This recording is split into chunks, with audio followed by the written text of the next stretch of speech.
Hello बच्चों, let's see the question which says that what reagent is needed to accomplish the following synthesis. Okay और हमारे पास reaction में क्या हो रहा है कि एल्कीन को हम लोग बदल रहे हैं इपॉक्साइड आयन में. ओके और हमारे पास ऑप्शंस है H3O H3+O, फिर है KMnO4, फिर है O3 एंड देन है PHCO3H. ठीक है, तो पहले हम इसका रिएक्शन लिख लेते हैं और हमें सिंपली ये फाउंड आउट करना है क्वेश्चन में कि ऐसा कौन सा रिएजेंट है जो इस प्रोसेस को कंप्लीट कर सकता है. तो यहाँ पे क्या है, सिस एल्कीन को हम लोग बदल रहे हैं, that is this cis alkene. Okay और यहाँ पे हमें रिएजेंट बताना है कि कौन सा रिएजेंट यूज होता है and we have converted into epoxide ion. ये जो यहाँ पे ब्रिज लाइक ऑक्सीजन है इसे हम लोग इपॉक्साइड बोलते हैं. सो H and H, this is alkene and this is epoxide. Okay और हमें सिंपली अब बताना है कि कौन सा रिएजेंट यूज़ होता है.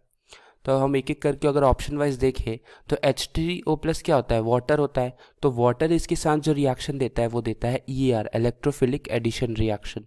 तो जब इससे ये अटैच होगा तो ये सिंपली अल्कोहल दे जाएगा. तो हमारा फर्स्ट ऑप्शन तो नहीं होगा. मूविंग ऑन, अगर हम KMnO4 देखें, KMnO4 देखें यहाँ पे, तो KMnO4 अगर ये बहुत ही अल्कलाइन KMnO4 है तो हम इसे बेयर्स रिएजेंट, तो बेयर्स रिएजेंट क्या करते हैं, डायऑल बनाते हैं, डायऑल. तो ये भी नहीं हो सकता. और अगर हम इसे बहुत स्ट्रॉन्ग बेस माने तो ये डबल बॉन्ड को ब्रेक करके सिंपली एसिड देगा, तब भी ये इपॉक्साइड आयन फॉर्म नहीं करेगा.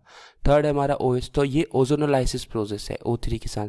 तो अगर हम कोई भी एल्कीन माने C डबल बॉन्ड CH के साथ और इसे अगर हम लोग O3 से सब्जेक्ट करें तो ये जो फॉर्म करता है वो है क्या तो कीटोन और नहीं तो इथेनॉल. जैसे कि यहाँ पे ऐसे ये क्या फॉर्म हुआ, ये हमारे पास एल्डिहाइड फॉर्म हुआ और नहीं तो ये कीटोन फॉर्म करेगा. This is also both are aldehyde, नहीं तो दोनों कीटोन फॉर्म, मतलब ये सिंपली डबल बॉन्ड ब्रेक करके या तो एल्डिहाइड और कीटोन बनाएगा लेकिन तब भी इपॉक्साइड आयन नहीं बनाएगा.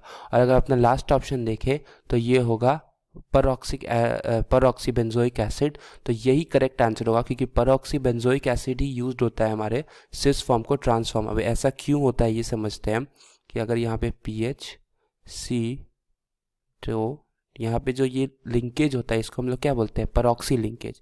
तो जो परऑक्सी लिंकेज होता है उसे हम लोग यूज़ करते हैं इसको ब्रेक करके डबल बॉन्ड, मतलब यहाँ पे ऑक्सीजन बनाने के लिए, ब्रिज बनाने के लिए. तो यहाँ पे जो ये परऑक्सी लिंकेज प्रेजेंट होता है बेंजोइक एसिड पर बेंजोइक एसिड में, उसी को हम लोग यूज़ करके इपॉक्साइड बनाते हैं.